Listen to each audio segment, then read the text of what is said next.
नमस्कार, मैं हूं आपके साथ नम्रता। साल 1971 इतिहास के पन्नों में दर्ज है। ये वो साल था जब बांग्लादेश अपने से कहीं ज्यादा ताकतवर और अमीर देश पाकिस्तान से अलग हुआ था। उस वक्त बांग्लादेश के पास कुछ नहीं था, लेकिन आज जब आप इस देश पर नजर दौड़ाएंगे तो इसे कई मामलों में भारत और पाकिस्तान दोनों से आगे पाएंगे। क्या आप जानते हैं, सिर्फ चीन को अलग कर दिया जाए तो बांग्लादेश टेक्सटाइल्स के मामले में सबसे आगे है। अमेरिका, जर्मनी, ब्रिटेन, भारत जैसे देश बांग्लादेश के सामने पानी भरते हुए नजर आते हैं। लेकिन ये सब मुमकिन कैसे हुआ? कैसे बांग्लादेश अकेले टेक्सटाइल के सहारे अपनी आर्थिक स्थिति को मजबूत करने में कामयाब हुआ? चलिए आपको बताते हैं।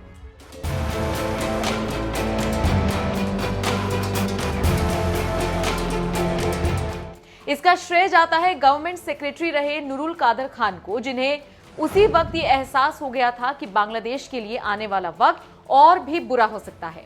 रोजगार की समस्या गहराएगी, जिस वजह से लोग पैसे नहीं कमा पाएंगे। हालात भुखमरी के हो जाएंगे और ये देश पूरी तरह से बर्बाद हो जाएगा। नूरुल के इस डर ने उन्हें एक ऐसा कदम उठाने पर मजबूर किया जिसने पूरे बांग्लादेश की किस्मत बदल कर रख दी। ये बात है साल 1978 की। नूरुल ने लगभग 130 लोगों को साउथ कोरिया भेजा। उनसे कहा कि वो साउथ कोरिया जाकर काम सीख कर आए, उनसे टिप्स लेकर आए कि रेडीमेड गारमेंट्स तैयार कैसे किए जाते हैं। नूरुल का मकसद था अपने ही देश में बड़े पैमाने पर इस काम को शुरू करना, ताकि उसे एक्सपोर्ट किया जा सके। नूरुल का यह प्लान उस वक्त सफल होता हुआ नजर आया जब ये 130 लोग काम सीखकर बांग्लादेश वापस लौट आए।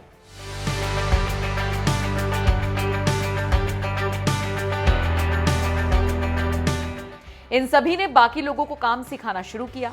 छोटे छोटे लेवल पर काम शुरू हुआ और इसे बाहर भेजा जाने लगा। साल 1982 में नूरुल कादर खान ने देश गारमेंट्स नाम से कंपनी की शुरुआत की, जिसने रेडीमेड गारमेंट्स को एक्सपोर्ट करना शुरू किया। काम ऐसा शुरू हुआ कि आज भारत समेत बाकी देशों में जितने भी बड़े बड़े ब्रांड्स के कपड़े जाते हैं, उनमें से 80% बांग्लादेश से ही एक्सपोर्ट किए जाते हैं। मौजूदा दौर में बांग्लादेश में 5000 से भी ज्यादा टेक्सटाइल इंडस्ट्रीज हैं, जहां पर कपड़े तैयार होते हैं और फिर बाकी देशों में सप्लाई होते हैं। आप ये भी जान लीजिए कि ढाका में दो तरह की दुनिया बसती है। एक तरफ ऊंची ऊंची बिल्डिंग्स, बड़े बड़े होटल्स हैं, वीआईपी इलाका है, और दूसरी तरफ 5000 फैक्ट्रीज और इसमें काम करने वाले लोगों के ठिकाने, जिन्हें हम स्लम्स भी कहते हैं, वो हैं। कहा जाता है ये शहर पूरी दुनिया में सबसे कम मजदूरी देने वाला शहर भी है।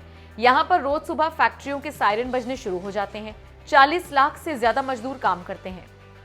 आपको जानकर ताज्जुब होगा कि कोई ऐसा बड़ा रेडीमेड ब्रांड नहीं होगा जो यहाँ पर नहीं बनता। वॉलमार्ट से लेकर प्यूमा तक ये ब्रांड्स यहीं तैयार होते हैं और फिर यूरोप और अमेरिका के बड़े बड़े शोरूम्स तक पहुंचते हैं। आप भले ही इन ब्रांडेड कपड़ों को खरीदने के लिए हजारों खर्च करते हो, लेकिन जो मजदूर इन्हें बनाते हैं उन्हें हर घंटे के 10 रुपए तक नसीब नहीं होते। एक टी शर्ट बनाने के बदले इन्हें महज 80 पैसे मिलते हैं। और हाँ, ये आज के दौर की ही बात हो रही है। H&M, ये नाम आपने सुना होगा। यूरोप के सबसे बड़े रेडीमेड रिटेलर H&M का 50% काम यहीं से होता है। इसके अलावा दुनिया के सबसे बड़े ब्रांड्स वॉलमार्ट, यूके के जाने माने ब्रांड प्राइमर्क, रॉल्फ लॉरेन के गारमेंट्स भी यहीं पर तैयार होते हैं। हाल ही में यूरोप ने अपने ऑर्डर में इजाफा किया है।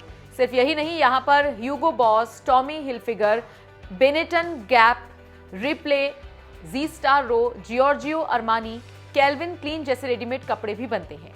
दिलचस्प बात यह है कि जिस तेजी से बांग्लादेश टेक्सटाइल की दुनिया में आगे बढ़ रहा है, वो दिन दूर नहीं जब वो चीन को भी पटखनी दे देगा। इससे भी ज्यादा ध्यान देने वाली बात तो ये है कि एक वक्त था जब बांग्लादेश के पास बहुत काम आया, इतना काम कि वो उसे पूरा कर पाने में सक्षम नहीं था। लिहाजा उसने वो ऑर्डर छोड़ दिए। ये ऑर्डर पाकिस्तान ने लपक लिए। पाकिस्तान ने बांग्लादेश से सीख लेते हुए इन टारगेट्स को पूरा किया। लिहाजा कोरोना काल में निर्यात के मामले में पाकिस्तान ने नया रिकॉर्ड बना दिया था। ऐसा वो सिर्फ इसलिए कर पाया क्योंकि बांग्लादेश ने वो ऑर्डर्स छोड़ दिए थे। लेकिन अब बांग्लादेश सभी तरह के ऑर्डर्स लेने के लिए तैयार है और तेजी से अपनी पकड़ इस क्षेत्र में मजबूत कर रहा है, ताकि टेक्सटाइल इंडस्ट्री का किंग बनने से उसे कोई रोक न पाए। बहरहाल बांग्लादेश उन तमाम देशों के लिए एक सबक है जो कुछ कर गुजरने का सपना रखते हैं। आपका इस खबर पर क्या कहना है? कमेंट करके अपनी राय हमें जरूर